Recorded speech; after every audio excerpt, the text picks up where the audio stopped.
سورۃ البقرہ کی آیت نمبر 30، سورہ بقرہ کا چوتھا رکوع اور پہلے پارے کا چوتھا رکوع۔ اللہ تعالیٰ نے ارشاد فرمایا، وَإِذْ قَالَ رَبُّكَ لِلْمَلَائِكَةِ، اور اے محبوب آپ یاد کریں جب آپ کے رب نے فرشتوں سے فرمایا، انی جاعل فی الارض خلیفہ، بے شک میں زمین میں اپنا نائب خلیفہ بنانے والا ہوں۔ اللہ تبارک و تعالی نے آسمان و زمین کی پیدائش کے بعد آسمان میں فرشتوں کو اور زمین میں جنات کو سکونت دی۔ جنات نے فساد انگیزی کی اور قتل و غارت گری کی، تو فرشتوں کی ایک جماعت اللہ نے بھیجی۔ فرشتوں نے انہیں جنات کو پہاڑوں میں اور جزیروں میں نکال بھگایا۔ اللہ تعالیٰ نے حضرت آدم علیہ السلام کی پیدائش سے پہلے فرشتوں میں یہ اعلان فرمایا کہ میں اپنا خلیفہ بنانے والا ہوں۔ خلیفہ احکام میں اور اوامر میں اور دیگر تصرفات میں اصل کا نائب ہوتا ہے، یعنی خلیفہ احکام کو جاری کرنے میں اور دیگر جو اختیارات ہیں اس میں اصل کا نائب ہوتا ہے۔ یہاں خلیفہ سے حضرت آدم علیہ السلام مراد ہیں، اگرچہ اور تمام انبیاء بھی اللہ تعالیٰ کے خلیفہ ہیں۔ حضرت داؤد علیہ السلام کے بارے میں فرمایا، یا داود انا جعلناک خلیفۃ فی الارض، اے داؤد بے شک ہم نے آپ کو زمین میں خلیفہ مقرر فرمایا۔ فرشتوں کو خلافت آدم کی خبر اس لیے دی گئی کہ وہ ان کے خلیفہ بنائے جانے کی حکمت دریافت کر کے معلوم کر لیں اور ان پر خلیفہ کی عظمت اور شان ظاہر ہو کہ ان کو پیدائش سے پہلے ہی خلیفہ کا لقب عطا ہوا اور آسمان والوں کو ان کی پیدائش کی بشارت دی گئی۔ حضرت علامہ صدر الافاضل مولانا نعیم الدین مراد آبادی علیہ رحمہ فرماتے ہیں، اس میں بندوں کو تعلیم ہے کہ وہ کام سے پہلے مشورہ کیا کریں، اور اللہ تعالیٰ اس سے پاک ہے کہ اس کو مشورے کی حاجت ہو۔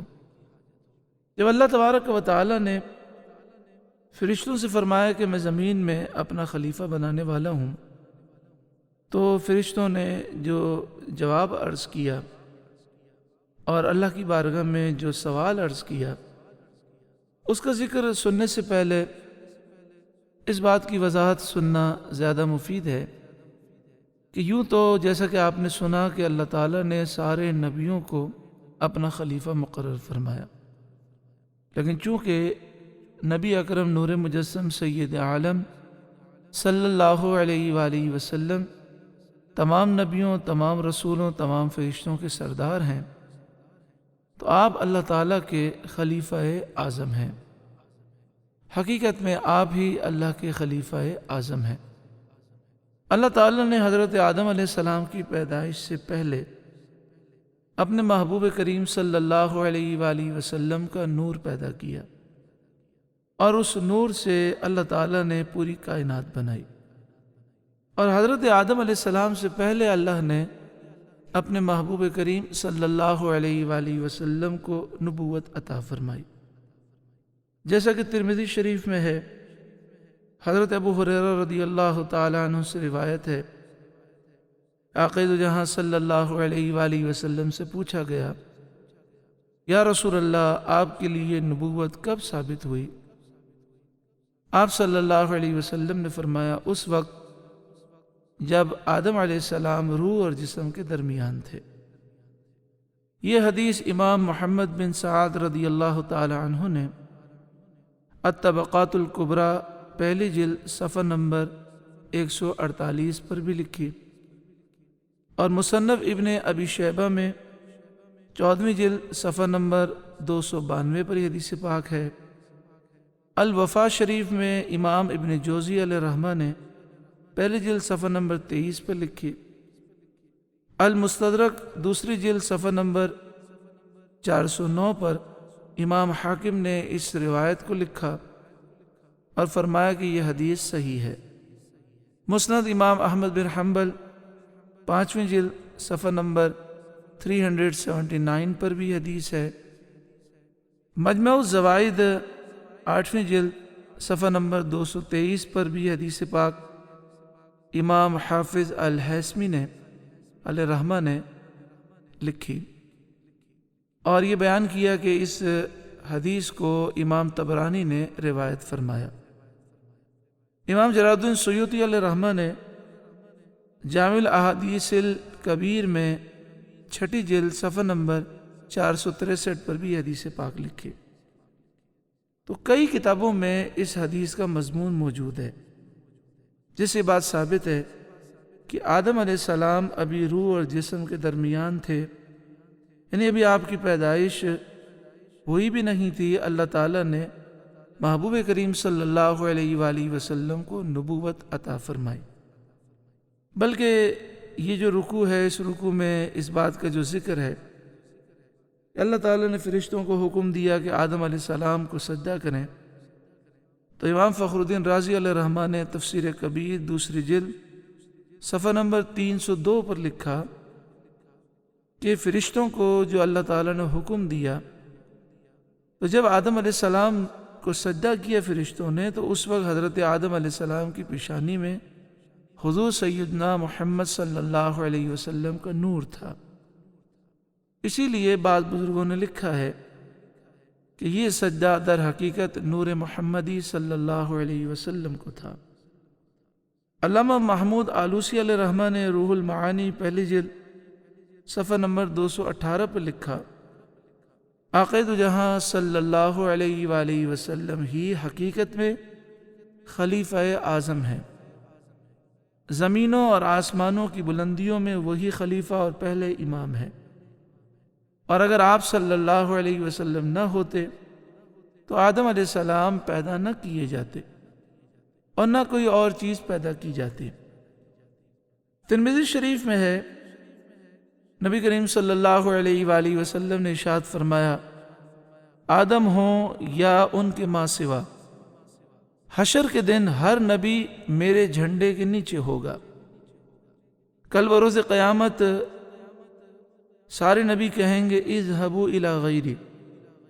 جب لوگ شفاعت کی درخواست لے کر نبیوں کے پاس جائیں گے تو نبی فرمائیں گے ایک دوسرے کے پاس جاؤ، اذهبوا الی غیری۔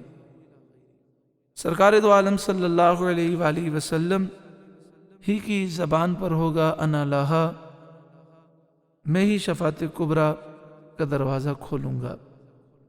نبی کریم صلی اللہ علیہ وآلہ وسلم شفاعت فرمائیں گے، مقام محمود پر آپ فائز ہوں گے، آپ حوض کوثر پر مسلمانوں کو سیراب کریں گے، آپ حوض کوثر کے ساقی ہیں۔ ساری مخلوق قیامت کے دن آپ ہی کی طرف رجوع کرے گی۔ اس دن آپ صلی اللہ علیہ وسلم کے خلیفۃ اللہ الاعظم ہونے کا ظہور تام ہوگا۔ اللہ تبارک و تعالی نبی کریم صلی اللہ علیہ وآلہ وسلم کی محبت ہمارے دلوں میں راسخ فرمائے۔ تو بات یہ چل رہی تھی کہ اللہ تبارک و تعالی نے فرشتوں سے فرمایا، میں زمین میں اپنا خلیفہ بنانے والا ہوں، اور یہاں خلیفہ سے مراد حضرت آدم علیہ السلام ہیں۔ قالو، وہ بولے، یعنی فرشتوں نے کہا، اتجعل فیہا من یفسد فیہا، کیا ایسے کو نائب بنائے گا، خلیفہ بنائے گا جو اس میں فساد پھیلائے گا، وَيَسْفِكُ الدِّمَاءَ، اور خون ریزی کرے گا، وَنَحْنُ نُسَبِّحُ بِحَمْدِكَ، اور ہم تیری حمد کرتے ہوئے تسبیح بیان کرتے ہیں، وَنُقَدِّسُ لَكَ، اور تیری پاکی بولتے ہیں۔ قَالَ، اللہ تعالیٰ نے فرمایا، انی اعلم ما لا تعلمون، مجھے معلوم ہے جو تم نہیں جانتے۔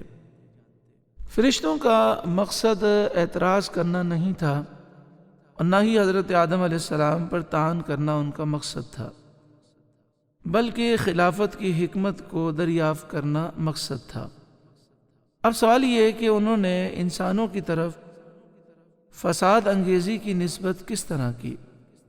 تو مفسرین نے مختلف جوابات دیے۔ انہوں نے فرمایا اس کا علم یا انہیں اللہ تعالیٰ کی طرف سے دیا گیا ہو، یا لوح محفوظ سے حاصل ہوا ہو، یا خود انہوں نے جنات پر قیاس کیا ہو۔ یعنی جنات کو اللہ تعالیٰ نے زمین میں بسایا تو انہوں نے زمین میں فساد کیا، تو فرشتوں نے یہ قیاس کیا ہو کہ انسانوں میں غصے کا مادہ بھی ہے، شہوت کا مادہ بھی ہے، اور انسانوں میں عقل کا مادہ بھی ہے۔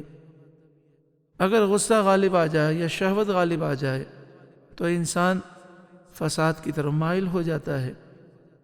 تو اس پر انہوں نے قیاس کیا ہو کہ جب انسان زمین میں آئیں گے تو وہ فساد کریں گے، تو انسانوں کو خلیفہ بنانے کے کیا مقاصد ہیں؟ تو اللہ تبارک و تعالی نے انہیں جواب یہ ارشاد فرمایا کہ مجھے معلوم ہے جو تم نہیں جانتے، یعنی میری حکمتیں تم پر ظاہر نہیں۔ بات یہ ہے کہ انسانوں میں انبیاء بھی ہوں گے، اولیاء بھی، علماء بھی، اور وہ علمی اور عملی دونوں فضیلتوں کے جامع ہوں گے۔ یعنی انسانوں میں غصے کا مادہ بھی ہے، شہوت کا مادہ بھی ہے، اور اللہ تعالیٰ نے عقل کا مادہ بھی رکھا۔ اللہ تعالیٰ نے انبیاء کو معصوم پیدا فرمایا، اور معصوم گناہ نہیں کر سکتے، تو اللہ تبارک و تعالیٰ نے انہیں خلافت عطا فرمائی، اور پھر نبیوں کے پیغام کو صالحین، صدیقین، شہداء، اولیاء کاملین نے آگے پہنچایا، جن پر خیر کا پہلو غالب تھا، اور اللہ تعالیٰ کے کرم سے وہ شر سے محفوظ رہے۔ تو لہذا انسانوں میں سارے انسان ایسے نہیں ہوں گے۔ اللہ تعالیٰ خلافت انہیں عطا فرمائے گا جو انبیاء ہیں، اور انبیاء کے نائبین وہ ہوں گے جو صالحین ہیں۔ آگے ارشاد فرمایا وَعَلَّمَ آدَمَ الْأَسْمَاءَ كُلَّهَا، اور اللہ تعالیٰ نے آدم علیہ السلام کو تمام اشیاء کے نام سکھائے۔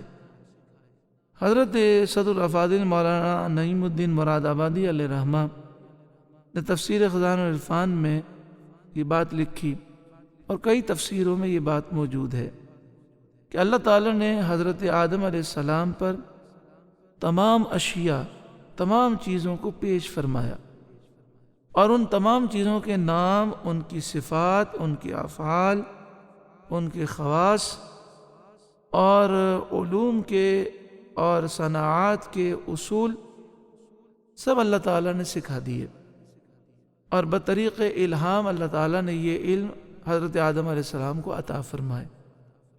دنیا کی ساری زبانیں اللہ تعالیٰ نے سکھائیں، اور ہر زبان میں اشیاء کے نام بھی سکھا دیے۔ ثم عرضهم علی الملائکہ فقال، پھر سب چیزوں کو فرشتوں پر پیش کر کے فرمایا انبئونی باسماء ہؤلاء ان کنتم صادقین، سچے ہو تو ان کے نام تو بتاؤ۔ یعنی اگر تمہارا خیال درست ہے کہ میں کوئی مخلوق تم سے زیادہ عالم پیدا نہ کروں گا، اور خلافت کے تم ہی مستحق ہو، تو ان چیزوں کے نام بتاؤ۔ کیونکہ خلیفہ کا جو کام ہوتا ہے وہ کائنات میں تصرف کرنا ہے، اور تدبیر کرنا ہے، نظام چلانا ہے، اور عدل و انصاف کرنا ہے، اور یہ بغیر اس کے ممکن نہیں کہ خلیفہ کو ان تمام چیزوں کا علم ہو جن پر اس کو متصرف فرمایا گیا، اور جن کا اس کو فیصلہ کرنا ہے۔ یعنی اللہ تعالیٰ نے اپنے نبیوں کو سارے لوگوں پر حاکم مقرر فرمایا، وہ اللہ کی طرف سے نائب ہیں، اور انہیں پوری کائنات میں تصرف کرنا ہے، تو اس لیے ہر چیز کے نام اور ان کے خواص حضرت آدم علیہ السلام کو سکھائے گئے۔ اللہ تعالیٰ نے حضرت آدم علیہ السلام کے فرشتوں پر افضل ہونے کا سبب علم ظاہر فرمایا۔ اس سے ثابت ہوا کہ علم اسماء خلوتوں اور تنہائیوں کی عبادت سے افضل ہے۔ علم حاصل کرنا یہ خود عبادت ہے۔ اس آیت سے یہ بھی ثابت ہوا کہ انبیاء علیہ السلام فرشتوں سے افضل ہیں۔ قالو، فرشتے بولے، سبحانک، پاکی ہے تجھے، لا علم لنا الا ما علمتنا، ہمیں کچھ علم نہیں مگر جتنا تو نے ہمیں سکھایا، انک انت العلیم الحکیم، بے شک تو ہی علم و حکمت والا ہے۔ اس میں فرشتوں کی طرف سے اپنی عاجزی کا اعتراف ہے، اپنے عجز و قصور کا اعتراف ہے، اور اس امر کا اظہار ہے کہ ان کا سوال حکمت معلوم کرنے کے لیے تھا، اعتراض کے لیے نہیں تھا، اور اب انہیں انسان کی فضیلت اور اس کی پیدائش کی حکمت معلوم ہو گئی جس کو وہ پہلے نہ جانتے تھے۔ قال، اللہ تعالیٰ نے فرمایا، یا آدم، اے آدم، انبئہم باسمائہم، بتا دے انہیں سب چیزوں کے نام۔ فلما انبأہم باسمائہم، جب آدم علیہ السلام نے انہیں سب کے نام بتا دیے، یعنی حضرت آدم علیہ السلام نے ہر چیز کا نام اور اس کی پیدائش کی حکمت بتا دی۔ قال الم اقل لکم انی اعلم غیب السماوات والارض، اللہ نے فرمایا، میں نہ کہتا تھا کہ میں جانتا ہوں آسمانوں اور زمین کی سب چھپی چیزیں، وَأَعْلَمُ مَا تُبْدُونَ وَمَا كُنْتُمْ تَكْتُمُونَ، اور میں جانتا ہوں جو کچھ تم ظاہر کرتے ہو اور جو کچھ تم چھپاتے ہو۔ فرشتوں نے جو بات ظاہر کی تھی وہ یہ تھی کہ انسان فساد انگیزی کرے گا، خون ریزی کرے گا، اور جو بات چھپائی تھی وہ یہ تھی کہ خلافت کے مستحق وہ خود ہیں، اور اللہ تعالیٰ ان سے افضل و عالم کوئی مخلوق پیدا نہ فرمائے گا۔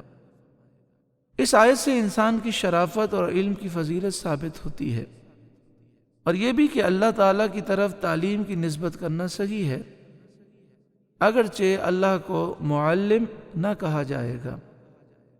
اس سے یہ بھی معلوم ہوا کہ جملہ لغات اور کل زبانیں اللہ تعالیٰ کی طرف سے ہیں۔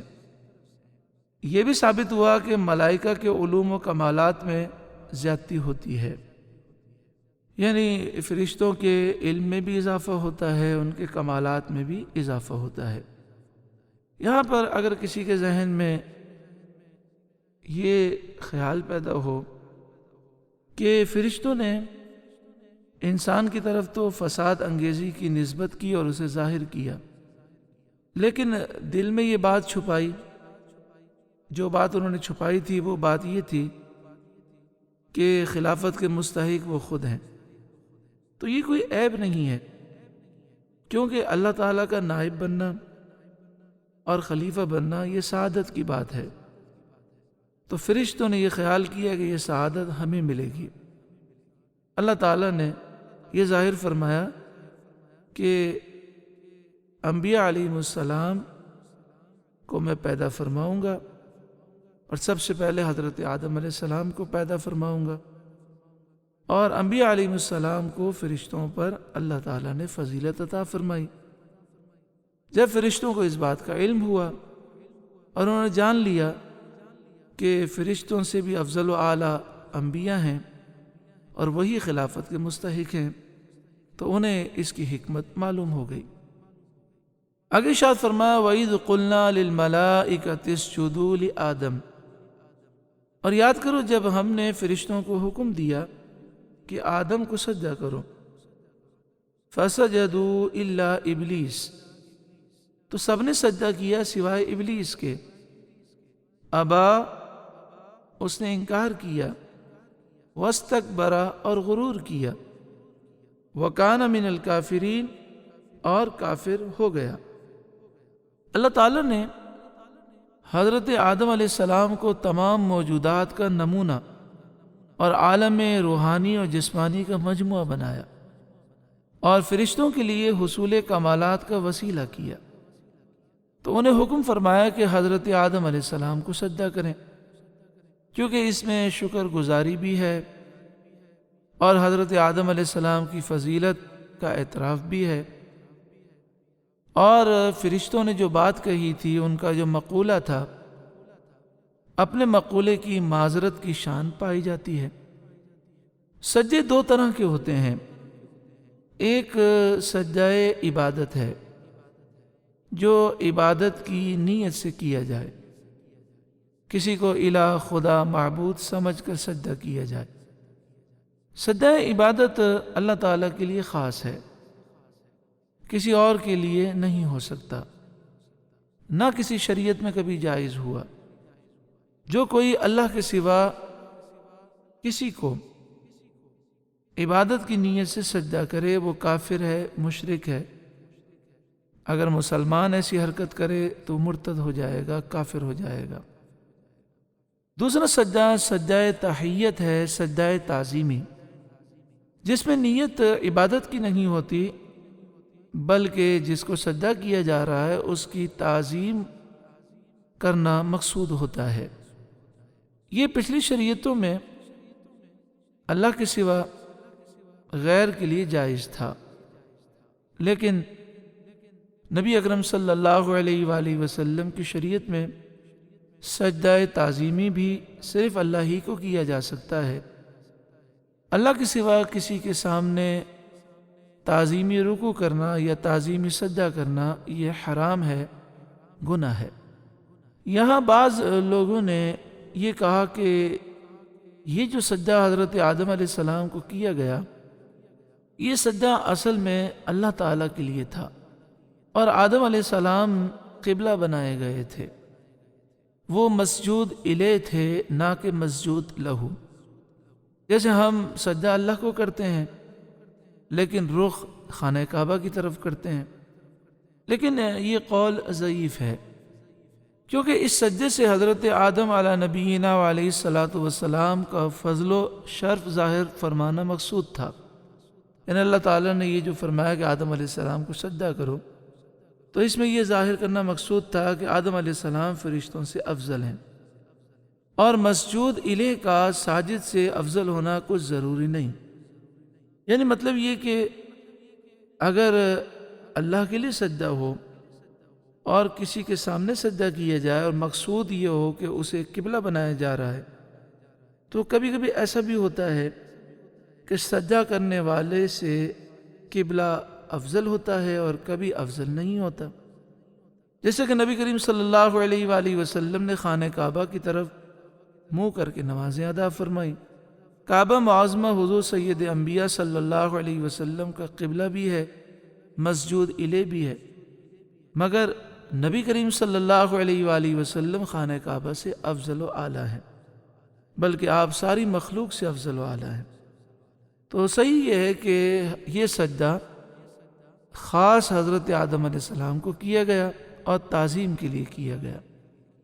یہاں پر بعض نے یہ کہہ دیا کہ یہ سجدہ نہیں تھا، صرف جھکنا تھا، تو جمہور نے فرمایا یہ بات نہیں ہے، صرف جھکنا نہیں تھا، بلکہ جس طرح زمین پر پیشانی رکھ کر سجدہ کیا جاتا ہے یہ باقاعدہ سجدہ تھا۔ جیسا کہ بھی آپ نے سنا کہ سجدہ تعظیمی پہلی شریعتوں میں جائز تھا، ہماری شریعت میں منسوخ کیا گیا، اب کسی کے لیے جائز نہیں ہے، کیونکہ حضرت سلمان رضی اللہ تعالی عنہ نے حضور اقدس صلی اللہ علیہ وآلہ وسلم کو سجدہ کرنے کا ارادہ کیا، تو حضور صلی اللہ علیہ وآلہ وسلم نے فرمایا کہ مخلوق کو نہ چاہیے کہ اللہ کے سوا کسی کو سجدہ کرے۔ فرشتوں میں سب سے پہلا سجدہ کرنے والے حضرت جبریل علیہ السلام ہیں، پھر حضرت میکائیل علیہ السلام، پھر حضرت اسرافیل علیہ السلام، پھر حضرت عزرائیل علیہ السلام، پھر اور جو فرشتے مقربین ہیں انہوں نے سجدہ کیا۔ یہ سجدہ جمعے کے دن وقت زوال سے عصر تک کیا گیا۔ ایک قول یہ بھی ہے کہ ملائکہ جو مقربین فرشتے ہیں انہوں نے 100 سال تک سجدہ کیا، اور ایک قول میں یہ ہے کہ 500 برس وہ سجدے میں رہے۔ یہ بھی ہے کہ فرشتوں نے پہلا سجدہ کیا، جب انہوں نے سجدے سے سر اٹھایا، ابلیس لعین کو دیکھا کہ وہ اکڑ گیا اور تباہ ہو گیا، اس نے سجدہ نہ کیا، تو دوبارہ انہوں نے شکرانے کا سجدہ کیا۔ تو چونکہ فرشتوں نے 2 سجدے کیے، اسی لیے نماز کی ہر رکعت میں 2 سجدے ہیں۔ شیطان نے سجدہ نہ کیا اور برائے تکبر یہ اعتقاد کرتا رہا، یہ سمجھتا رہا کہ وہ حضرت آدم علیہ السلام سے افضل ہے۔ اس کے لیے سجدے کا حکم معاذ اللہ حکمت کے خلاف ہے، اور اس باطل عقیدے کی وجہ سے وہ کافر ہو گیا۔ آیت میں دلالت ہے کہ حضرت آدم علیہ السلام فرشتوں سے افضل ہیں کہ ان سے انہیں سجدہ کرایا گیا۔ تکبر نہایت بری چیز ہے، اس سے کبھی متکبر کی نوبت کفر تک پہنچتی ہے۔ اللہ تعالی ہمیں تکبر سے محفوظ فرمائے۔ تکبر کی تعریف یہ ہے کہ کسی سے اپنے آپ کو افضل و اعلیٰ اور بہتر سمجھنا، یا یوں سمجھ لیں کہ اپنے آپ سے کسی کو حقیر اور ذلیل سمجھنا۔ اللہ تعالی ہر قسم کے غرور و تکبر سے ہمیں محفوظ فرمائے، اور عجز و انکساری اللہ تعالیٰ، عاجزی اور انکساری اللہ ہمیں نصیب فرمائے۔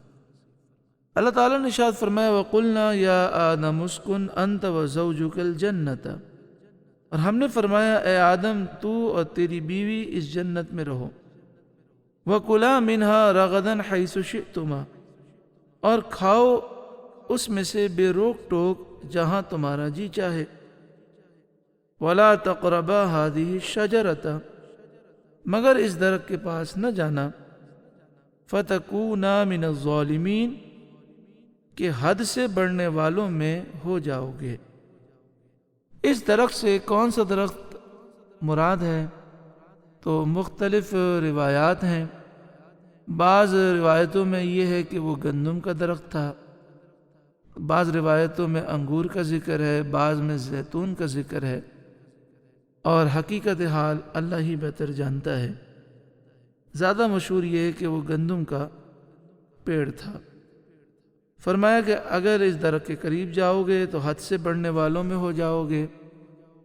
ظلم کے معنی ہیں، یعنی یہاں پر جو الفاظ ہیں من الظالمین، ظلم کے معنی ہیں کسی شے کو، کسی چیز کو بے محل وضع کرنا، یہ ممنوع ہے، اور انبیاء علیہم السلام معصوم ہیں، ان سے گناہ سرزد نہیں ہوتا۔ یہاں ظلم خلاف اولیٰ کے معنی میں ہے۔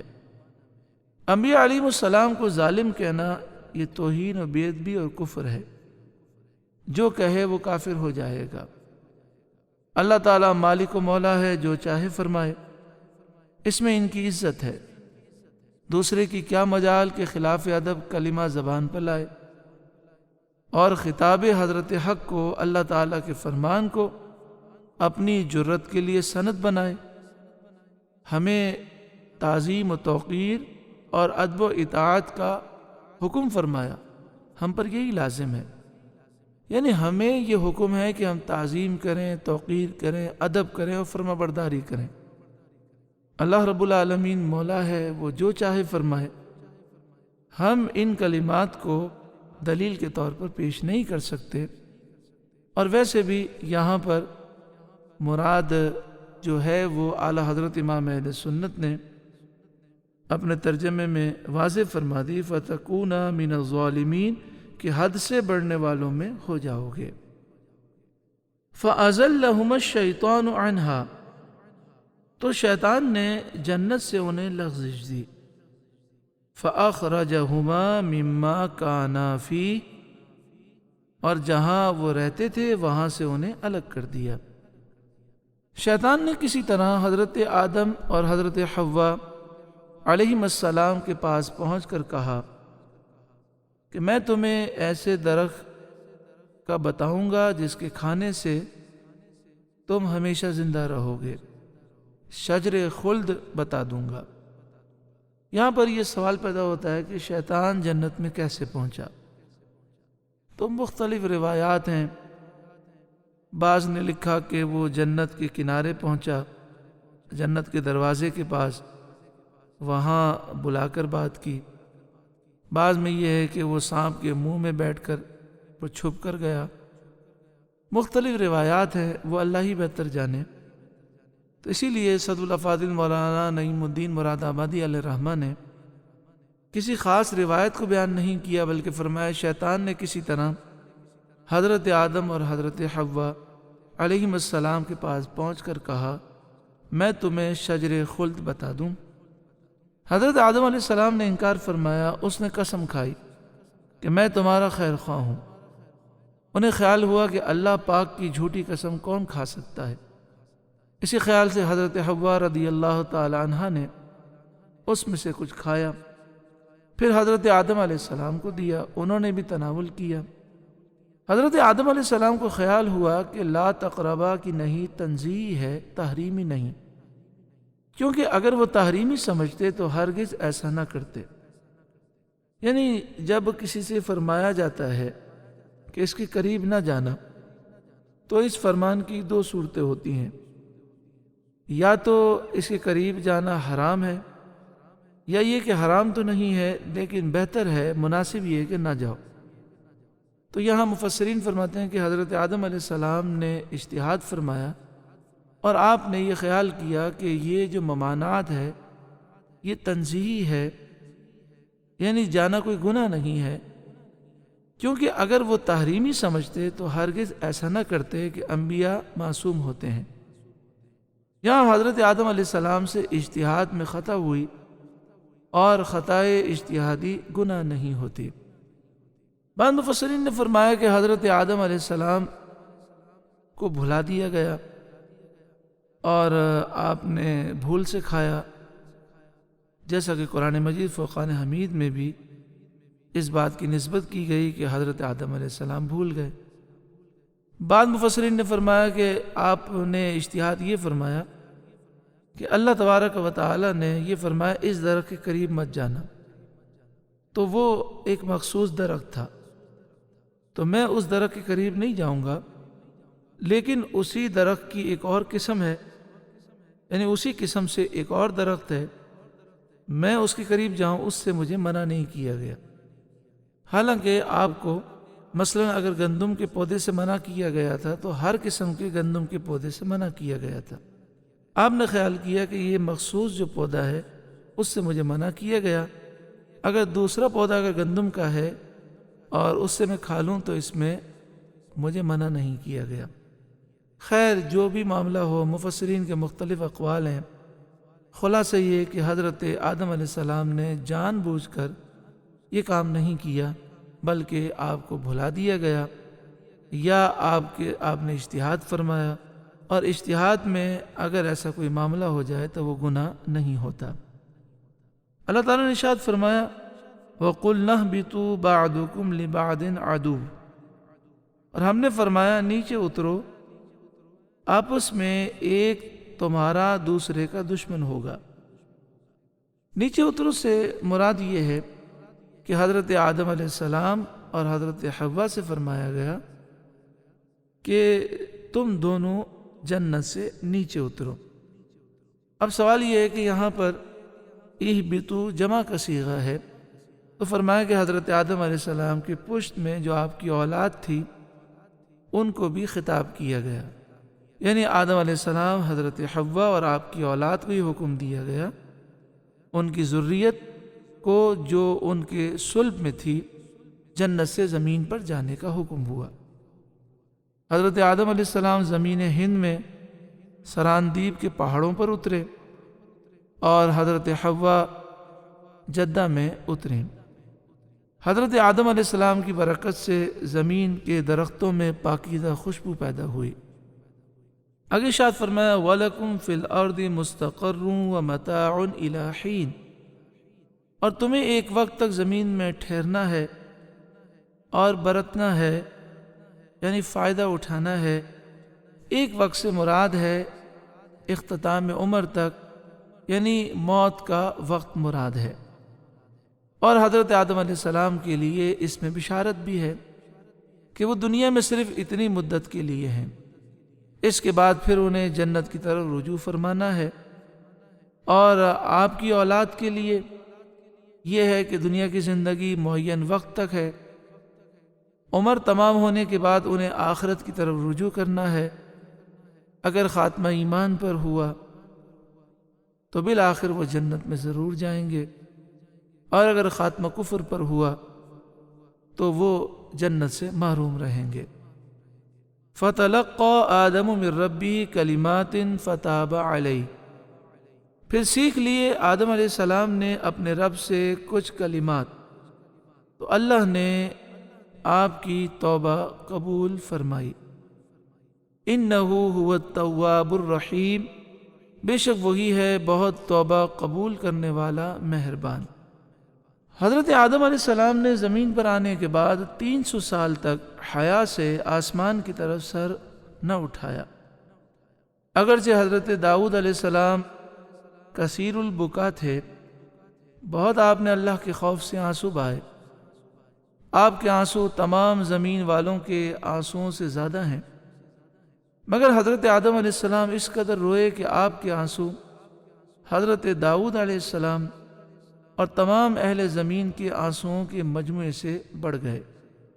امام طبرانی، امام حاکم، امام ابو نعیم اور امام بیہقی نے حضرت علی مرتضی رضی اللہ تعالی عنہ سے مرفوعاً روایت کی، یعنی یہ نبی کریم صلی اللہ علیہ وسلم کا فرمان ہے کہ جب حضرت آدم علیہ السلام پر عتاب ہوا، یعنی جب یہ معاملہ ہوا، تو آپ فکر توبہ میں حیران تھے۔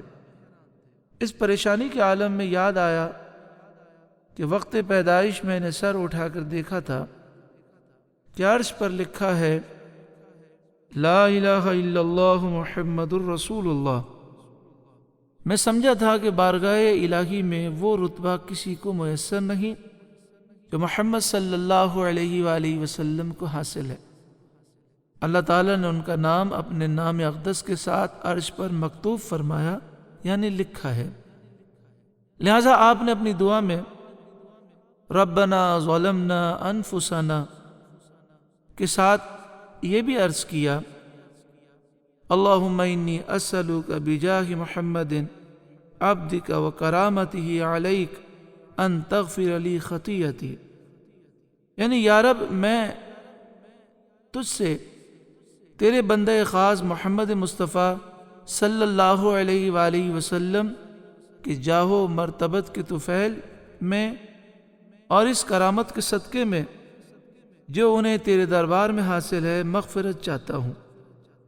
یہ دعا کرنی تھی کہ حق تعالی نے ان کی مغفرت فرمائی۔ اس روایت سے ثابت ہے کہ جو اللہ کی بارگاہ میں مقبول بندے ہیں ان کے وسیلے سے دعا مانگنا جائز ہے، یعنی بحق فلاں بجاہ فلاں کہہ کر دعا مانگی جا سکتی ہے، اور حضرت آدم علیہ السلام کی سنت ہے۔ اللہ تعالیٰ پر کسی کا حق واجب نہیں ہوتا، لیکن وہ اپنے مقبولوں کو اپنے فضل و کرم سے حق دیتا ہے۔ اسی تفضلی حق کے وسیلے سے دعا کی جاتی ہے۔ صحیح احادیث سے یہ حق ثابت ہے، جیسے وارد ہوا من آمن باللہ ورسولہ واقام الصلاۃ وصام رمضان کان حقا علی اللہ ان يدخل الجنہ، جو اللہ پر اور اس کے رسول پر ایمان لائے، نماز قائم رکھے اور رمضان کے روزے رکھے، اللہ پر حق ہے کہ اسے جنت میں داخل فرما دے، یعنی اللہ کے ذمہ کرم پر ہے، اللہ فضل فرمائے گا، اسے جنت میں داخل فرمائے گا۔ حضرت آدم علیہ السلام کی توبہ 10ویں محرم کو قبول ہوئی۔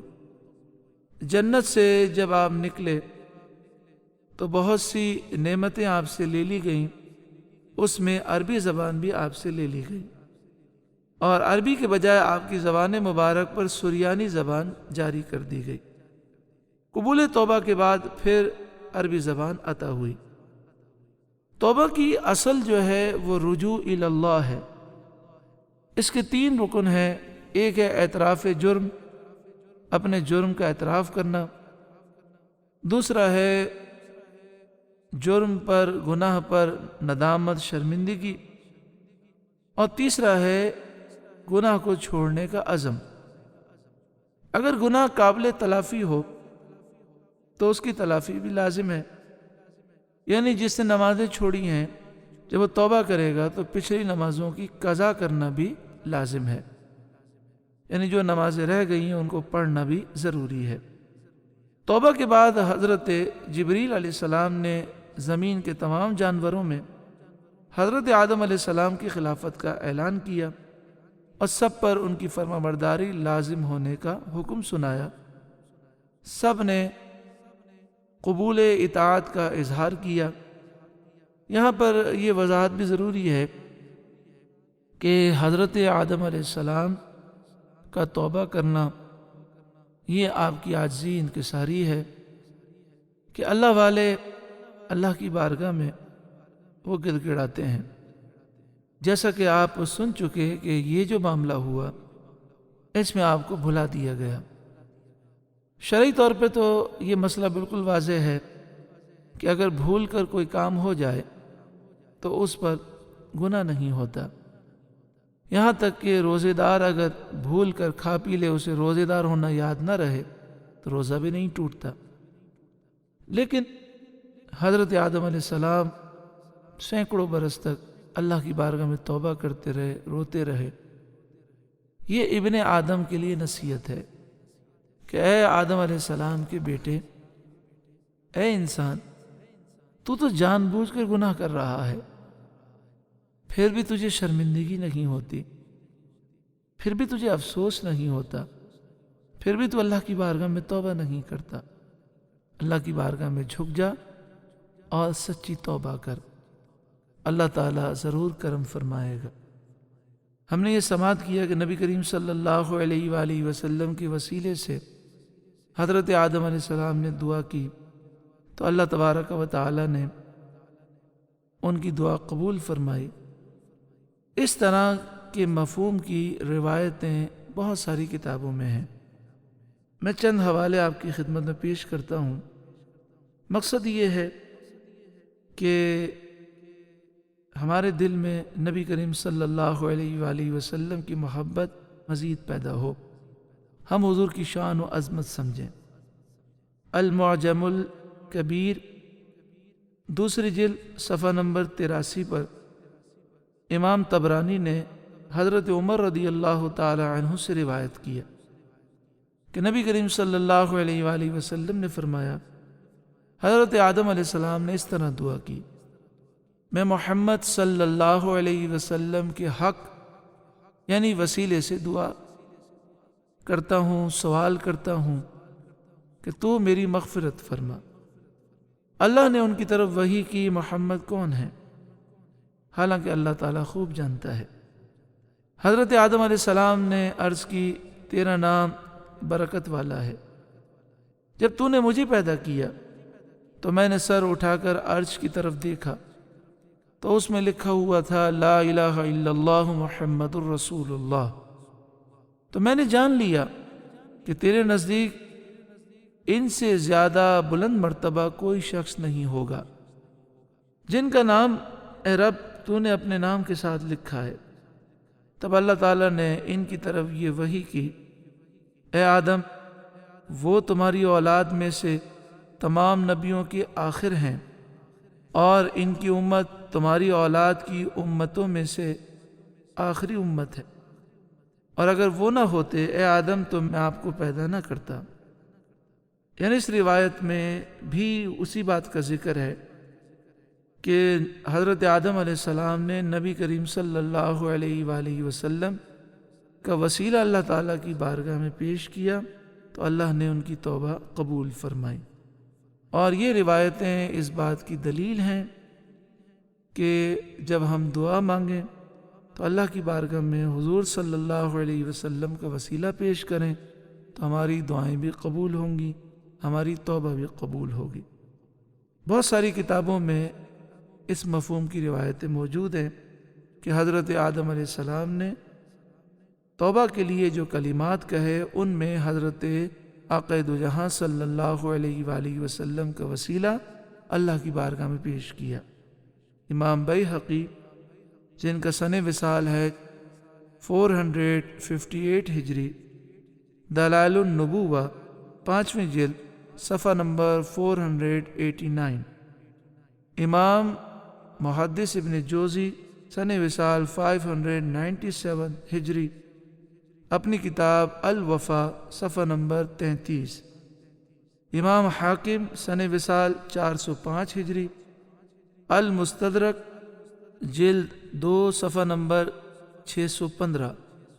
امام حافظ الحیثمی سن وصال 807 ہجری، مجمع الزوائد 8ویں جلد صفحہ نمبر 252۔ امام جلال الدین سیوطی علیہ رحمہ سن وصال 911 ہجری، در منصور پہلی جلد صفحہ نمبر 58۔